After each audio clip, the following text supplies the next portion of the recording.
Okay. We are going to kick off our next session. Please give a round of applause to Michelle Marlborough, thank you, talking about building AI services to sell to enterprises. So welcome. Thank you. Hello. So I'll give you just a quick introduction and a little bit about my background. So I grew up in enterprise, basically. So I started life working for Big Pharma, met a tech company at that point who was a relatively small startup attempting to sell to Big Pharma and was a customer of theirs for a couple of years. So I know all the crappy things we did to that startup from the other side. Eventually went over and joined that company 2 years later when they were just on the start of a hockey stick and stayed with them for 11 years and left them at a point where they were close to a $5 billion market cap company with 3,000 employees. I joined AiCure about 16 months ago now. When they were 23 people, we're now close to 50 people and still selling into basically Big Pharma. So I come from not just the enterprise kind of like software space, but also one of the most conservative regulated industries that you can sell into. So what I'm planning to do today, I was just joking with Elliot a little bit about the fact that I feel like loads of people are going to be here because this has got AI in the title. And actually, as you start to talk and build AI and machine learning products, actually talking about the AI isn't always the right thing to do. So a lot of this presentation doesn't really talk about AI and talk to you a lot more about how we've positioned stuff, how we've worked to really show that what we're doing with the AI works rather than trying to explain what the AI does. And then just a little bit about like how to approach those massive strategic customers, because the way you sell into them is very, very different. And the hurdles you hit look very different. So I'm going to do it with kind of just like this is what we've done, and then try and just use the things that AiCure have been doing over the last few years as examples of how we've gone and done it. So a little bit about us. So, and we were just joking, like you can't say AI in your first line of what you do as a company. So we're a company that observes people taking their medication. Okay, we make sure that you stick to your medication. We make sure that you're dosing correctly. And we make sure that your doctor has got information to help you on that treatment journey. We do that predominantly in life sciences and clinical trials. We do some real-world stuff. We work in tuberculosis monitoring, for example. As I mentioned, we're around 50 people at this point. We work with most of the top 10 pharma companies and about 30 other biotech companies. We were originally NIH funded, so we really have done this the hard way. We started out with government and then went to like pharma-regulated environments. So we were NIH funded for several years. That actually helped us. It made us do a load of really good foundational stuff, like prove that the technology is accessible and usable from 4-year-old to 94-year-old. We predominantly work in really hard patient populations, schizophrenia, severe mental illness, substance abuse, and we're expanding out from there. We have, in the last 12 months, gone global. We're now deployed in 20 countries, which comes with a whole load of other fun and games, as I'm sure you're aware. And we've been doing pretty well, so lots of cool industry recognition. So that's a little bit about the company. And as I go through how we've been doing things, I'll just like pull up some of our materials and chat to you about those. Who here knows what the Gartner hype cycle is? People familiar with it? Oh, I didn't think I was going to have to explain this one. Okay, so Gartner is a publication or a analysis group that looks at trends in technology, and they have this really interesting way of looking at emerging technology called the hype cycle. And what you have is kind of like the slope on the top is when like things are just starting up and people are getting really excited about what you could do with this technology. The top is basically the top of the hype cycle, and then as you come down that slope, it's called the slope of disillusionment. Okay, so you get into like the valley of despair at the bottom, and then you come out into the plateau of productivity, right? So the whole premise behind this is like we get this cool new technology, we think it's going to change the world, everyone gets super excited about it, and then they look around 3 years later and they're like, well, it didn't do anything. And then actually at that point, all the foundational components are in place for people to be able to do really cool stuff with it, and you actually come out with lots of really usable ideas that do actually change the world. The bit circled at the top says AI, machine learning, and any other buzzword you could put into that category. So we are literally, at the moment, at the peak of hype around AI, And we're about to like slide down that that slope of disillusionment. So we'll have like a really upbeat conversation about how everyone's going to be really sad in the next year or two. That said, I think it's a really interesting time to be thinking about building AI, but you have to understand that just throwing the word AI or machine learning or deep neural networks around actually isn't going to win you a huge amount of friends. So when someone asks you what do you do, so what does AiCure do, what do you say? The thing you don't say is we do artificial intelligence. So this was me at the big industry conference that's actually running this week. I flew back from it this morning in Boston. This was me last year. I'd worked for the company for 2 months. I knew all of what we did from a mechanics. I was talking to people from industry about what we did, and literally the first words that came out of my mouth the first day, we do artificial intelligence and computer vision for, and they were like, this year at the same conference, you started like that. Like every booth had AI on it for a start, so it's not differentiating anymore.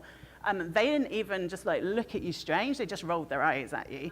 So we were playing basically a drinking game for the last 3 days about how far through the pitch you could get, how far through the demo you could get before you talked about the fact that we were built on artificial intelligence, computer vision, right? So that's why I was like, deep breath at the start of this, we are not going to talk about AI. So as I say, we talk about observing, dosing, predicting behavior, and actually we're starting to get in some really cool stuff around looking at symptom progression using computer vision. We do put the cool stuff on the bottom. I tend not to talk about that. I talk more about the data flows as we're doing it. So that would be my first point, is like the AI is really cool. The technology we're building on is really cool, but just be super aware of how people are feeling about that at the moment, and make sure that you go in with a really good, just clear statement of what you do, not what the technology is. Because most of the time, and again, I think more so in enterprise, you're going to come up against business users and people that actually don't really understand that stuff. It can sound big and scary, and as we'll talk about later, they can be quite risk adverse. So making sure you've got sort of that really clear kind of like, this is what we do. I feel like this is like business 101 at this point, but it's super important as you're trying to like grow a base, is not only saying what you do, but really being able to articulate the problem and the impact, right? So your key to selling into anything into enterprise is to go find your champion, right? The person that's going to be walking around going, we have to use this, and here's why. But you need to give them a why that can't be argued with, because you're not in the room to back them up, right? So we look wherever possible for externally validated descriptions of the problem, right? So these are 4 really good examples. In my space, the former US Surgeon General literally came out and said, drugs don't work if you don't take them, right? That is the clearest articulation of the problem we're trying to solve. It costs hundreds of thousands of millions of dollars every year because people don't take their drugs properly. In the clinical trial space, you don't know if a drug's working if you don't know if people are taking it. So tons of really like drugs with tons of potential are not making it through the development phase because it doesn't look like they work. But about 30% of patients aren't taking the medication.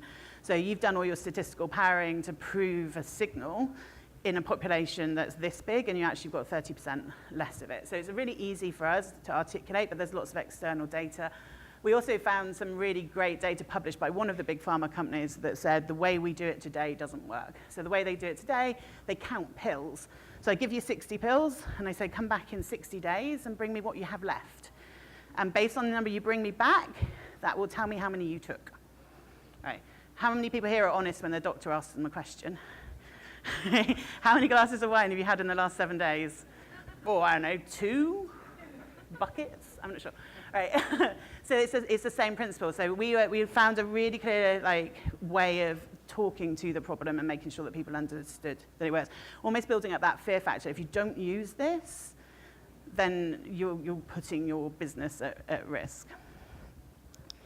And I think the next few slides, again, we're going to talk about how we did it, is probably, again, in the AI space, in those big companies, one of the most important things. Again, everybody's putting the words on their booths. Everyone's got the words in their pitch decks. You need to prove that your technology works, right? So again, rather than trying to get into detailed descriptions with them of how it works, which goes down a rabbit hole that you probably don't want to go down most of the time, Really showing that your technology works is the thing that differentiates it. So it's built on this amazing technology, you've got this great product, but can you find ways of validating with data and proof points that it works? And we started this really, really early on, probably before most people would have thought about it. So we didn't have enough of our own data. We didn't have ways of pointing to it and saying it works, but we wanted to make people take a chance on it. So we went around and we found anything we could that we could use to at least back up our story, right? So our very first clinical trial, we had the literal blood level data from the sponsor that we worked in. We know that 89.3% of patients took their drug, that they had enough therapeutic drug in their blood. All right, okay, so does that solve a problem? We proved that this technology makes a difference? No, because we've got nothing to prove it to. So we actually went out and we found another trial that looked exactly the same, done by somebody else without our technology, that wasn't successful, and we put the numbers next to it. And in those trials, about 70% of people had drug in their blood. We can't claim necessarily, because it wasn't in the same trial that it worked, but this one slide was a killer for us. As we went into conversations, this made people open their eyes and go, oh, so you can actually develop a piece of software that's going to make a difference the way people behave. Okay, and that was the key to us. We needed to show that we can change the way that people behave. We then really started to make sure that every single engagement we did, we had the rights to use the data. So this comes in a couple of places. The first, honestly, is obviously if you're building out AI and machine learning, you need data. As we talk about the process later, getting data rights in your contracts through security and data privacy and having the rights to use that data past your engagement is hard and obviously super, super important, but getting the rights to talk about the results is also really key to it. So this is an example, again, in schizophrenia. We did a lot of our really early work there, where the bottom line is what you expect in schizophrenic patients if you don't do anything to sort of intervene with them. About 40% of people will be compliant to their medication. It's obviously a really complicated disease. They don't want to be on medication for it. The red line, so the red line and the blue line were both in the same trial. One arm of the trial had the technology in it. One arm of the trial did not have the technology in it. The red line, they actually had, on 3 out of 7 days, they had a person watch them take their drugs. So they literally came into the clinic and a doctor sat, looked at them, and made sure they're taking their drugs. And what we're trying to do with the system is duplicate that direct observed therapy using AI and computer vision to make sure that we can carry that kind of support and observation on throughout somebody's real life without you having to check in and see the doctor every day. In the arm that used the technology, we hit nearly 90%. So 90% compliance to the dosing regimen when checked against blood levels, against drug concentration levels in the blood. With being watched 3 times a week, they only got to 71%. This now, this trial's reasonable. This is still our, like, again, you want to get into killer data slides. And the company we worked with, they love publications, like pharma love publications, right? They like to be able to, they're a scientific community, they want to go out and write about it. So wherever we can, we get them to do a publication. We'll do all the work, we'll write it, we'll do it, we'll get it through their legal process, and we'll put it out with them as the key authors. But having this kind of stuff did 2 things. First of all, it fundamentally proved that the technology really does. It is possible for us to have the same impact or better as a person working with the patient. But it also let us name drop, right? So again, as you get into that like contracting process with enterprise, you're not actually allowed to put their logos on the slide a lot of time. You're not actually allowed to say who you're working with. You like start playing the game. It's like one of the top 3 based in New Jersey with a logo that's red, right? Because you're not allowed to say their name. But if you publish with them, you are, because you just point to the publication you did. So we were allowed to talk about big pharma companies using our technology really early on in the process because it's public information and something they're super proud of. It's been scientifically looked at. So again, if you can find ways of like partnering to get the data, to get the proof points, and then to be able to talk about it, it has a huge difference. And then I've mentioned drug levels in the blood at least 4 times in the last 5 minutes. We also went out and made sure that there was no way people could dispute our data. So we found the measure that can't lie, which is, do you have drug in your blood? And again, we've had amazing partnerships with amazing companies. They've let us have a look at that data at the end of the trial, and they've been prepared to let us use it again to validate that the software works. So enterprise is hard, but they do give you sort of access to things that you wouldn't get access to on your own, right? We didn't have to run our own clinical trials to prove this. They gave us data to help us because they wanted us to be successful too. I mentioned this, and they love talking about cool data. So again, we now, at the moment, we get our customers doing some of our marketing for us, right? We're at every scientific show, we're in lots of journals because we're finding new and interesting things. But what we're talking about in all of those cases isn't AI and computer vision, it's the impact that the technology is having on the space that we work in. And I'll say it over and over again, I think that's the key to this, right? Is like we've got access to this amazing technology, we can do these incredible things. And whilst we're super excited about the incredible technology that you can do all these cool things with, the real world impact of that is the thing that you've got to be out talking about and the thing that you need to make sure is the most clearly articulated. So I was torn about putting this slide in. I actually hate head-to-head competition slides. I don't think they have much of a place in a pitch deck or in your sales cycle. But we found that we were being grouped in with a lot of low-tech, low-cost solutions for adherence and compliance. So there's lots of things out there that will do, they're called MEMS caps, so they know that you opened the pill bottle. Okay, so it counts that you opened the pill bottle, and so it doesn't tell that you've taken the drug, but it counts, and they are really low cost. So we were going into big contracting discussions, saying, you know, our price point's this, and we're beginning to compare to that. Having that validated data really helped us go, we're not in the same class. You could almost have just put that one line up on this slide, and it helps, right? So there's a differentiation piece. Everyone's saying AI, everyone's saying machine learning. Where is the proof point that you're a differentiator if you're being grouped in with people that really aren't doing AI and machine learning, they're doing something that's much lower tech? So as we were talking about the presentation, one of the things that came up is all this is amazing, but why don't these companies just go build it themselves? They've got access to more resources than we'll have anytime soon. Why wouldn't they just go do it? And we have those conversations with partners somewhat regularly. And actually the biggest thing is the fact they can only work with themselves. All right, so we were talking about the fact they can build a masterpiece, they can go do some of these things if they want to, but their view of the world is this big. Right? Especially with AI, how good your solution is based on how much data you've got access to. And already, if they're just not looking at theirs, their data set's biased, right? Especially in our world, right? There's inclusion, exclusion criteria about who can be in a trial. So they've got access to this much, and you actually can't get as much value until you've got access to the whole masterpiece. So we can build this, they can only build that. And again, that also points, though, to the fact that you have to have rights to use the data past the end of whatever engagement it has. Otherwise, you're just building lots of circles, right? Like if your data set isn't allowed to grow, you're just building different bits of this picture each time that you put it out. This was a really good example for us of how we did it. So we took that data argument and said, okay, so we could run this and look at things that are likely to show that somebody's deliberately not taking their medication, so they're trying to cheat the system.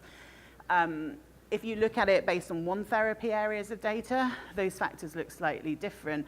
And as we had partners going into new therapy areas, they had new drugs, areas that they hadn't worked with before, we've got access to information that says, actually, you know this world, and it looks like this, and that's what your data will tell you, but if you expand that world and you want to go into this area, then this is what your data tells us. We actually have companies now coming to us and saying, which clinical sites should we work with?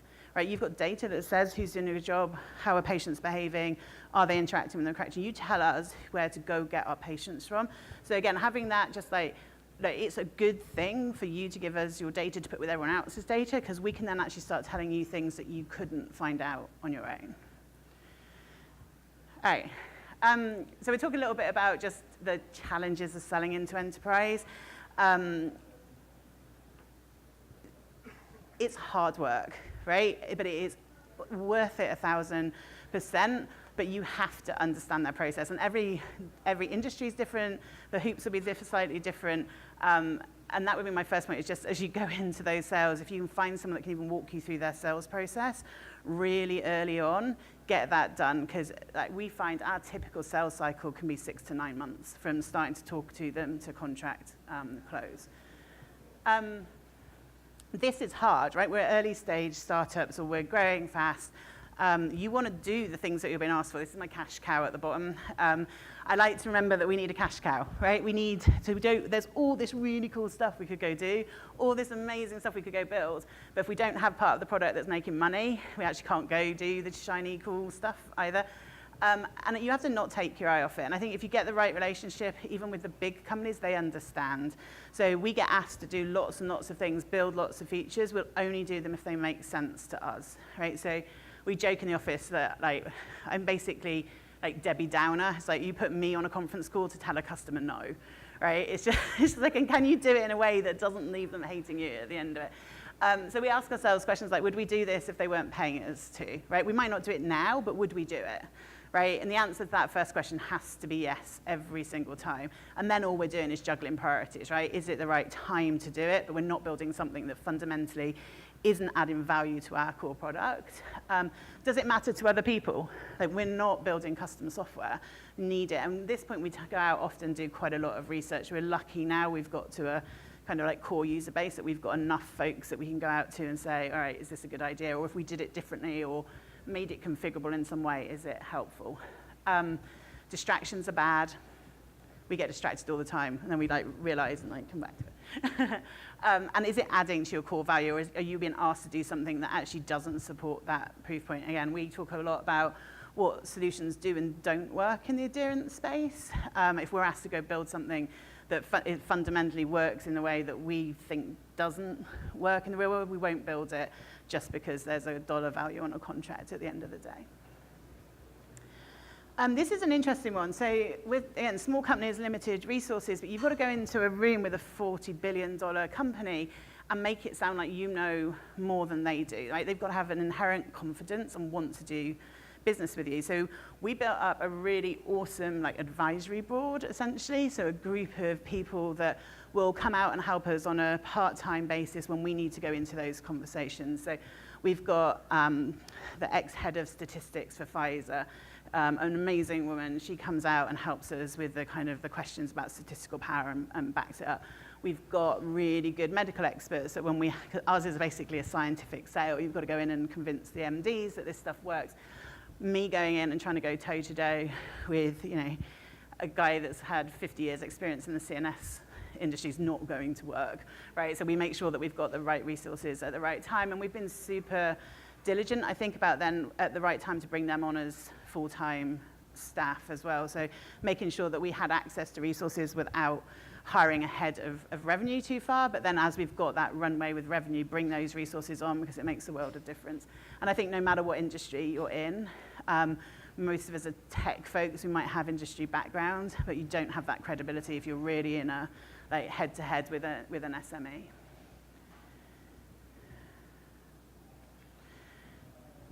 So again, this is probably different in different industry verticals. For us especially, we work in a super conservative industry.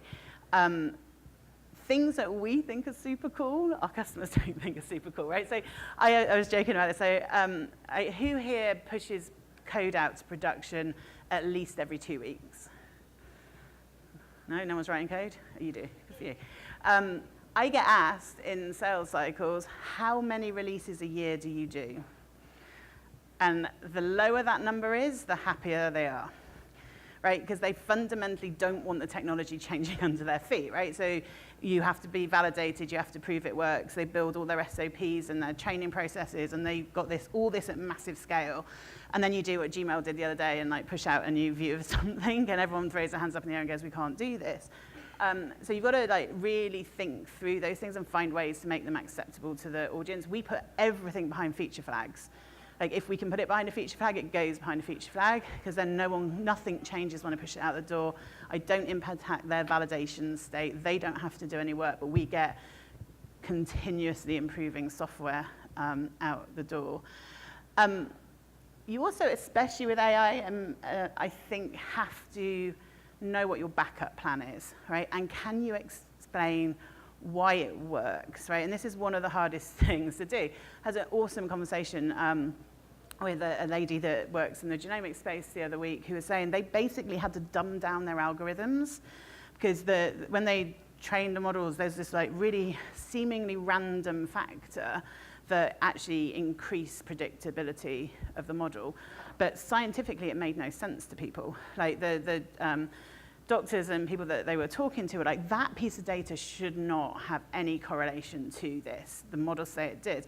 They ended up taking it out because it was such, so they actually chose to basically lower the accuracy of the models because people couldn't get their heads around what it was doing. And she's like, we're going to take another run at it. We're going to try and work out if we can find something in the literature somewhere that says this thing actually could have a correlation, then we'll put it back in. But they ended up kind of like bringing the intelligence down, which is a little bit odd. We get asked all the time, what if it goes wrong? What's your backup plan? We focus a lot on the fact that we're not just a technology solution. It's like the technology augmenting people, giving information up. Like we don't automatically act on anything that the computer vision alerts do. It's basically a funnel. It filters up and ultimately a person looks at it and makes a decision. Again, that kind of thing, if you can't explain every aspect of it, make sure you've got a really clear backup plan. I figured I should say something AWS-y as I was here.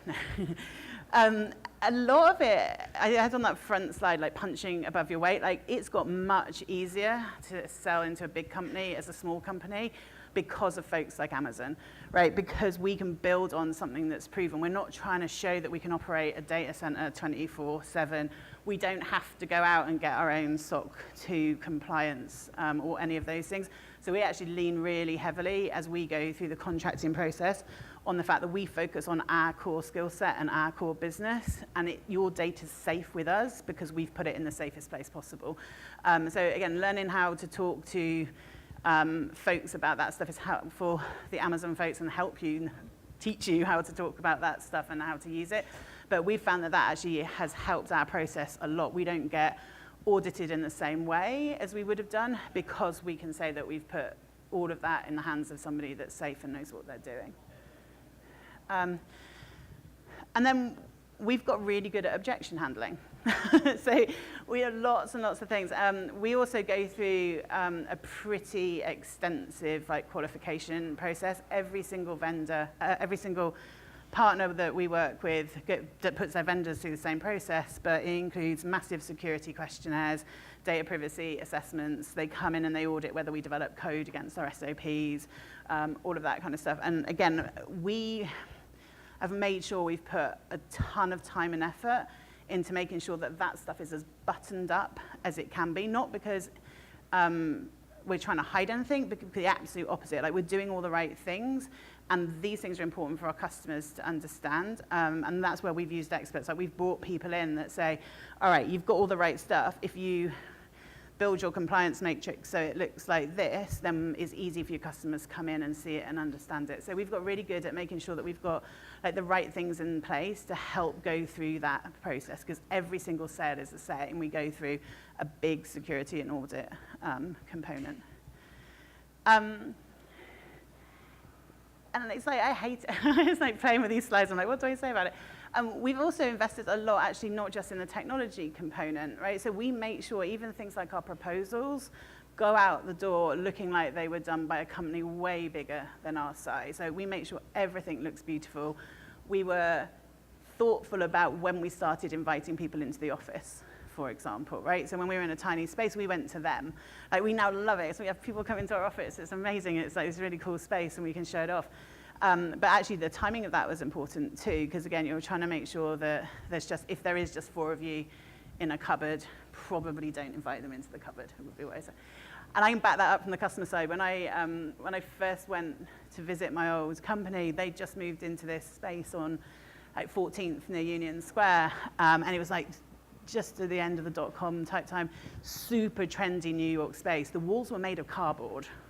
right? And they thought it was amazing. I walked in as like a big pharma company person. I'm like, my God, they can't even afford walls, right? So I'm like, they haven't painted them, they didn't do it. I'm like, oh, okay, should we be using them? And actually, we looked really carefully then at things like financials and all that kind of stuff. So like just making sure that people don't just think of you as a really tiny company is obviously super important, and nothing to do with building AI.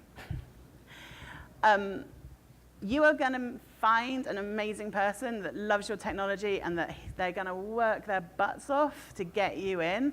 No, this one. I'll wait for it to go. And then you're going to go, okay, who signs the contract? And the answer is never them. Okay, there's always a procurement process. There is always an audit process. There is always a whole load of things to do. And the sooner you can get that understood and the sooner you can get to those people, the easier that process is. Procurement folks are actually really nice people. They hate it if they think they're being gone around, right? So if procurement tell you to do something, do it. Try and find out who they are and build those relationships. Some of our best relationships are with our procurement folks at our customers because we've made sure that we've done things the right way. Find that information out as early as you possibly can, because you're going to think that you've got money coming in like next Thursday, and you're going to find out it's 4 months from now. And that's obviously important. And I'll leave it on this. Enterprise, as I said at the start, is hard, it's complicated, but it's really worth it because you can do great things if you've got access to the things that big companies give you, right? They have resources like you don't have. They've got reach that you don't have. They'll sell on your behalf. You can leverage their data, but it's really important to think about how you can leverage what they can give you as much as how they leverage what you can give them. So I will leave it there and open it up for questions. I don't know. Who's down here?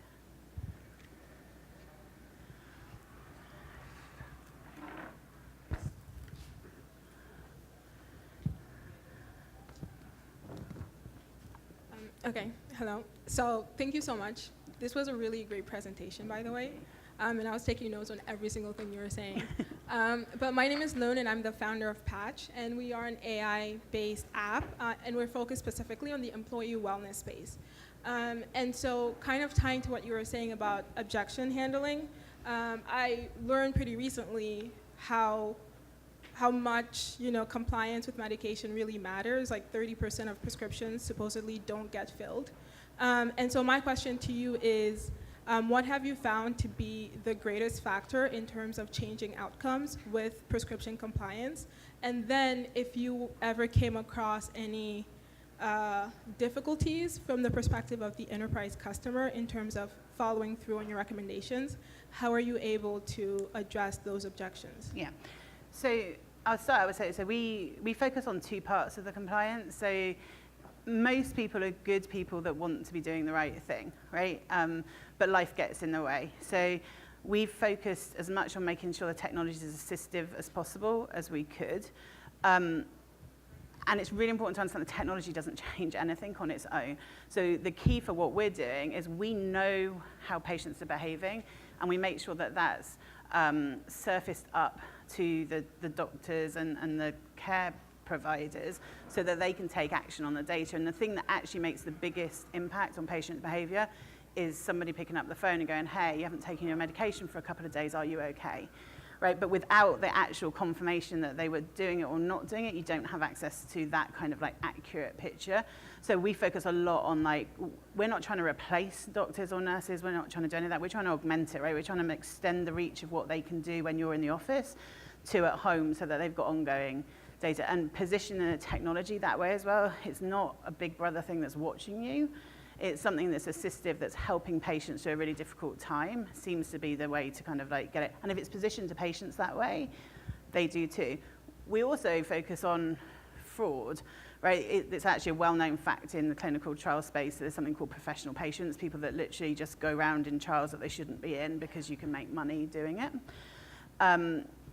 We will pick that stuff up, we will highlight it. Again, most folks aren't trying to do that. Even if we catch somebody spitting the pill out, typically with a phone call, I'm like, hey, don't forget, it's really important to take your medication correctly. It corrects behavior. So we're seeing that kind of combination of technology and like human intervention and the caring touch will actually change behavior. Like you can course correct someone, like if you're on medication for more than 6 weeks, just naturally your adherence drops off because it's not something that's at the front of your mind. You can correct that pattern and keep them compliant. Okay. Questions?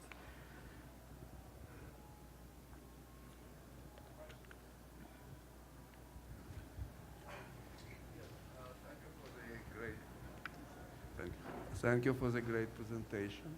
I wonder if your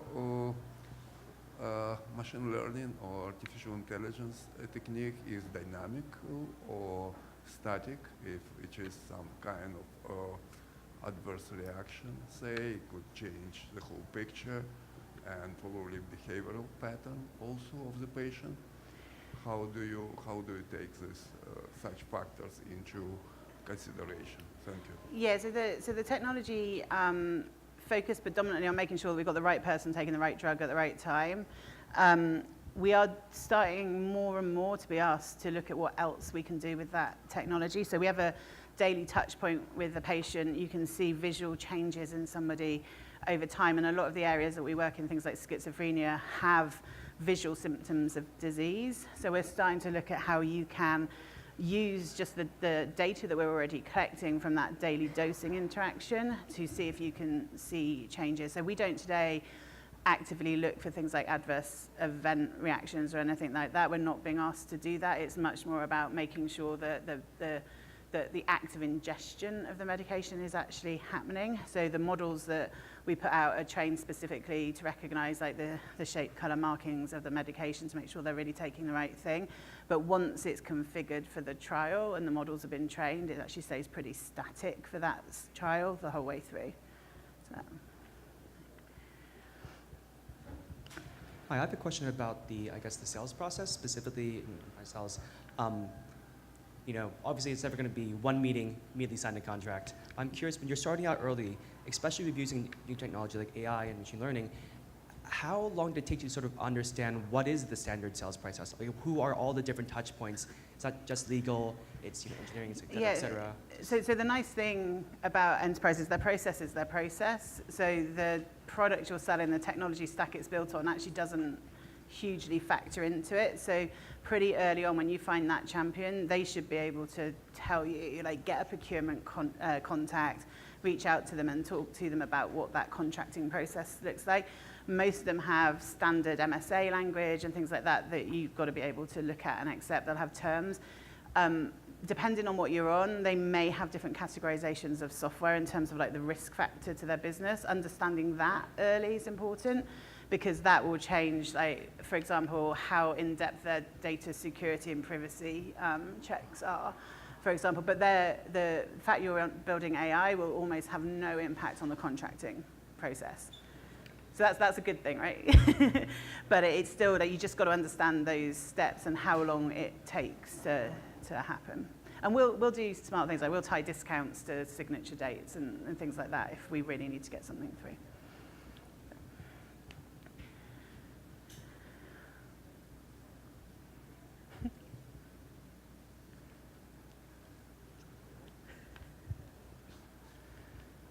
Okay, Loon again.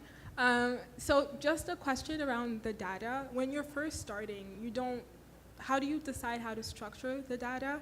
And then where do you first source that from? Do you get it from a third party and then kind of build and edit as you move up? But we're starting now and it's just kind of a big question how to start. Yeah, we got pretty creative. So we've done a lot of in-house data collection to get the base of what we needed to do the model. So, and we've done a lot of analysis of how much data do you need to get to a certain level of like reliability in the models. Again, on the CV side, like generating video images and stuff like that is not that hard to do. So we run our own usability studies and things like that. We'll pull people in off of Craigslist or through kind of like advertisements and get it. We have our own folks doing stuff for us all of the time. Like we've got boxes of different kind of medication or fake medication all around the office that you'll see people wearing fake fingernails to hold up, or like funny mustaches and stuff, because all the stuff that tricks the models up. We'll see a pattern in the data, or like when we're doing that, we do continuous analysis of the performance of the models, like how long it takes for somebody to pass, if we're getting false positives, negatives, all that good stuff. And if we find something in the data that looks like it, we'll go generate more of that data. And we've been looking at whether we can synthesize image data as well, whether you get the same level of sort of reliability if you train on fully synthesized data. You don't, but you can definitely use it to augment real-world data. And then we built out a really good continuous learning platform so that so we know how much data that we've got to get to a model to a point where we're prepared to put it into production. But once it's in production, we can continuously use all of the real-world data to make those models better and better. And for us then, it's really just about making sure that we understand the point at which we would switch a model out. Whether you're allowed to do that on an ongoing trial or not, probably not. You want to keep things static. So we got creative. We do a lot of in-house generation. We mix in synthesized data, but we don't rely completely on it because it doesn't give us enough reliability. Cool. Can I escape? I want to thank Michelle for sharing this with us today. Thanks.